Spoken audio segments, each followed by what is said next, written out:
President Daniel Arap Moi's grandson, Collins Kibet, has been sentenced to jail by the Nakuru court for contempt after he disobeyed a court order to support his two children. Kibet was arrested on Wednesday in Ongatarongai, Nakuru County, after evading the police for 4 months since the warrant of arrest against him was issued.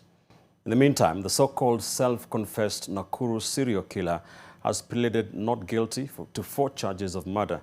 NTV's Ruth Chesenge has more. Collins Kibet, grandson to former President Daniel Arap Moi, will spend the night at the Nakuru GK prison after being on the run since April this year when a warrant of arrest was issued against him. Kibet was presented at the Nakuru Law Courts to answer contempt of court charges in a child neglect case against him.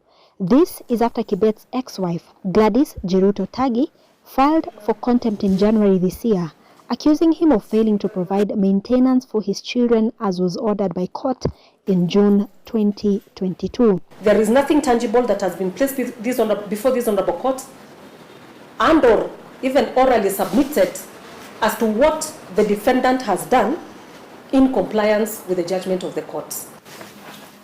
In the 2022 ruling, Kibet was directed to cater for the education of his children, provide medical cover and share in entertainment costs. The court also heard that Kibet's children have dropped out of school for lack of school fees. His efforts to defend himself through his lawyers were futile. Unconfirmed reports indicate that the amounts are in the millions of shillings. Your Honor, our client has no source of income and could definitely not have been in contempt of court for simply being a pauper. In the absence of a logical proposal of satisfaction of a valid judgment, the judgment debtor shall be committed to civil jail for the period and the decree holder shall pay the judgment debtor's subsistence for the period.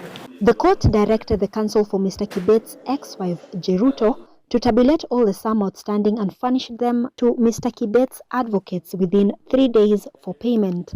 This case against Collins will be mentioned next Thursday to confirm if he has complied with court directives. In another case in Nakuru, 19-year-old Ezekiel Sakwa Mwangi has a case to answer after the prosecutor filed 4 charges of murders against him.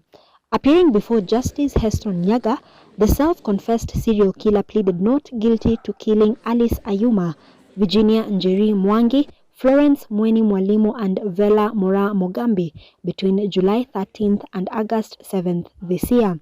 A ruling on the plea by defense lawyer to have the suspect released on bond will be delivered on October 15th when the case will be mentioned.